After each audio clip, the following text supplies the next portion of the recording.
Assalamualaikum warahmatullahi wabarakatuh.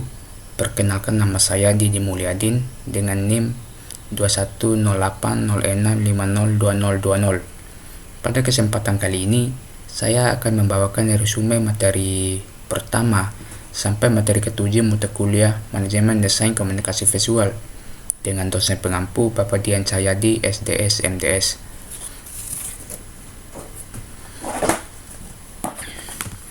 Pada pertemuan pertama, kita mempelajari pengenalan konsep manajemen desain komunikasi visual.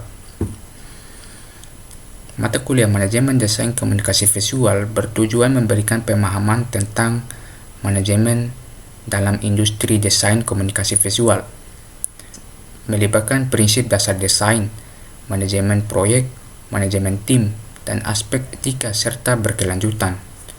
Tujuannya adalah mempersiapkan mahasiswa menjadi profesional yang mampu mengelola proyek desain dengan sukses dan komunikasi yang efektif. Tujuan manajemen desain komunikasi visual melibatkan menghasilkan solusi desain yang efektif, mengelola proyek secara efisien, memastikan kepuasan klien, mempromosikan kolaborasi tim, dan mengembangkan strategi desain.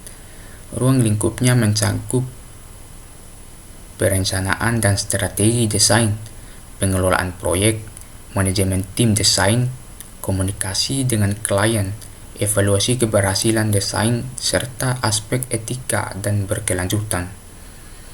Peran manajemen dalam desain komunikasi visual mencakup perancangan proyek, pengelolaan tim, komunikasi dengan klien, pengendalian kualitas, manajemen anggaran, serta mempertimbangkan keberlanjutan dan etika.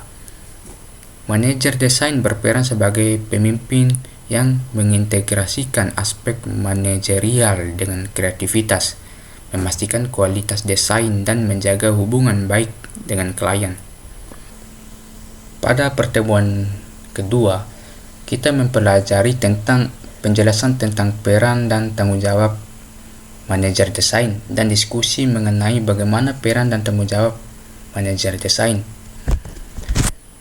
Pengenalan konsep manajemen desain komunikasi visual mencakup sejumlah prinsip dan metode untuk mengelola proses desain komunikasi visual dengan efektif. Ini melibatkan perancangan proyek, pengelolaan tim desain, komunikasi dengan klien, pengendalian kualitas, manajemen proses desain, menggunakan teknologi dan alat desain, serta evaluasi dan pembelajaran. Kesimpulannya, peran dan tanggung jawab manajer desain sangat penting untuk mencapai desain yang efektif, berkualitas tinggi, dan memenuhi kebutuhan klien.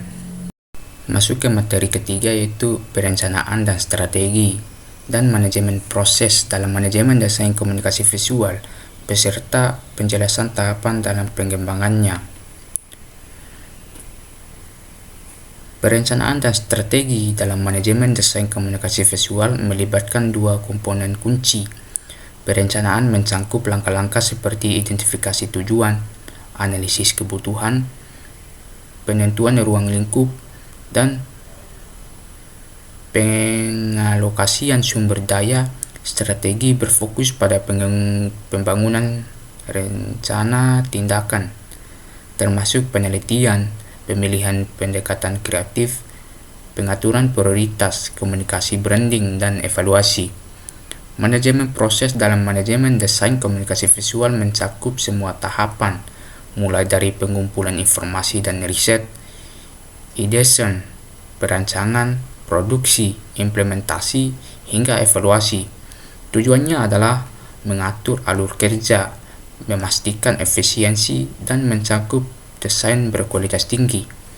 Tahapan pembangunan manajemen desain komunikasi visual melibatkan penetapan tujuan dan kebutuhan, penelitian dan analisis, ideation dan konseptualisasi, perancangan dan pembangunan, produksi dan implementasi, serta evaluasi dan penyesuaian.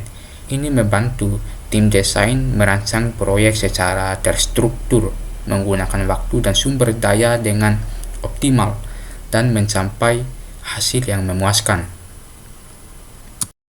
Masuk pada pertemuan keempat, yaitu pengelolaan proyek desain komunikasi visual, rencana kerja dan pengorganisasian tim desain, dan penentuan anggaran dan sumber daya untuk proyek desain.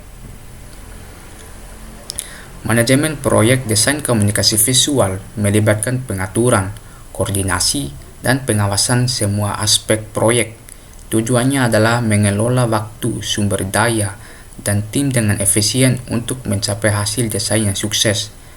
Langkah-langkahnya mencakup perancangan, pengorganisasian tim, pengawasan komunikasi dengan klien, penyelesaian, dan evaluasi proyek. Rencana kerja adalah dokumen yang merinci langkah-langkah konkret proyek desain. Pengorganisasian tim melibatkan penugasan peran dan tanggung jawab kepada anggota tim. Keduanya penting untuk mencapai tujuan proyek dengan efektif. Penentuan anggaran untuk proyek desain melibatkan penilaian biaya personal, perangkat lunak, perangkat keras, bahan dan produksi, pemasaran dan promosi, riset dan analisis, revisi, serta biaya overhead. Pengawasan anggaran secara teratur membantu meminimalkan risiko kelebihan biaya dan memastikan efisien penggunaan sumber daya.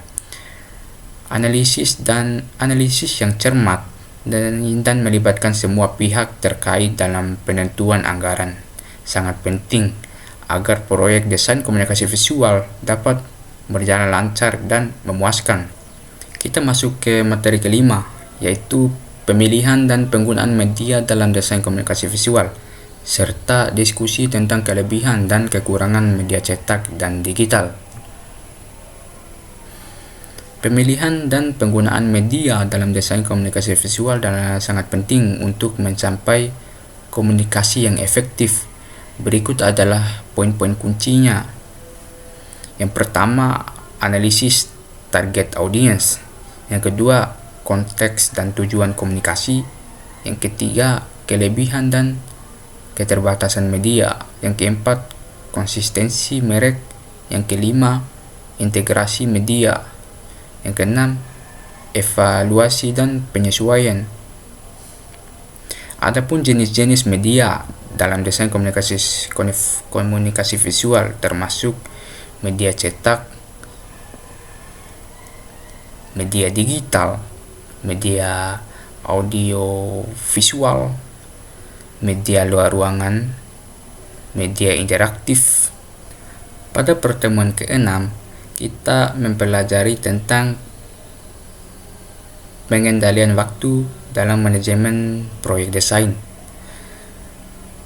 Pengendalian waktu adalah manajemen jadwal proyek desain. Ini melibatkan perancangan, pemantauan, dan pengendalian jadwal kegiatan untuk memastikan proyek sesuai dengan waktu yang ditentukan, seperti perencanaan waktu, identitas tugas, atur urutan kegiatan, dan buat jadwal proyek.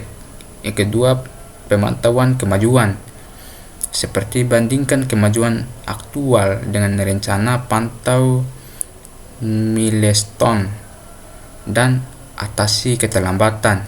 Yang ketiga, identifikasi dan penanganan keterlambatan.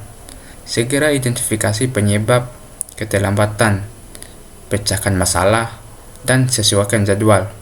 Yang keempat, pengendalian perubahan. Kelola perubahan agar tidak mengganggu jadwal evaluasi dampak. Sesuaikan prioritas dan atur ulang sumber daya. Yang kelima, komunikasi dan koordinasi. Komunikasi efektif dan komunikasi tim memastikan semua mengetahui jadwal. Yang kedua itu kita mempelajari tentang penjadwalan proyek desain dan manajemen waktu. Penjadwalan proyek dan manajemen waktu membantu pengelolaan sumber daya dan pemantauan kemajuan proyek. Di sini ada beberapa penjadwalan proyek dan manajemen waktu seperti identifikasi kegiatan, penentuan durasi, penentuan ketergantungan, pembuatan jadwal, dan pemantauan dan pengendalian. Selanjutnya, pengaturan prioritas dan pengelolaan batas waktu. Pengaturan prioritas dan manajemen batasan waktu membantu fokus pada tugas penting dan mencapai tujuan proyek. Yang pertama, pengaturan prioritas. Identifikasi dan tetapkan tingkat kepentingan tugas. Prioritaskan berdasarkan kebutuhan klien, berdampak terhadap tujuan, urgensi, ketergantungan sumber daya, dan dampak risiko. Yang kedua, mengelola batas waktu. Buat jadwal realistis. Alokasikan sumber daya secara bijaksana. Pantau kemajuan dan atasi keterlambatan. Dengan pengendalian waktu, jadwal yang baik, dan manajemen prioritas, proyek desain dapat berjalan efisien, mengurangi risiko keterlambatan, dan memenuhi harapan pemangku kepentingan. Selanjutnya masuk ke materi ketujuh. Yang pertama, manajemen tim dalam desain komunikasi visual. Manajemen tim dalam desain komunikasi visual adalah aspek kunci untuk mengelola proyek secara efektif. Ini melibatkan organisasi, pengarahan, dan koordinasi tim untuk mencapai tujuan proyek. Konsep dan prinsip utama melibatkan pembagian tugas, komunikasi efektif, kolaborasi, pengelolaan waktu dan sumber daya, kepemimpinan yang efektif, dan evaluasi berkala. Yang kedua, struktur tim dalam desain komunikasi visual. Pentingnya struktur tim dalam manajemen desain komunikasi visual untuk efektivitas proyek. Ini mencakup penentuan peran, struktur, hierarki, kolaborasi, fleksibilitas, dan keterlibatan klien. Kerjasama dan komunikasi antara anggota tim juga penting untuk memastikan keefisiensian kerja. Yang ketiga, delegasi dan komunikasi dalam tim desain. Delegasi tugas dan komunikasi efisien saling berkait dalam manajemen tim desain.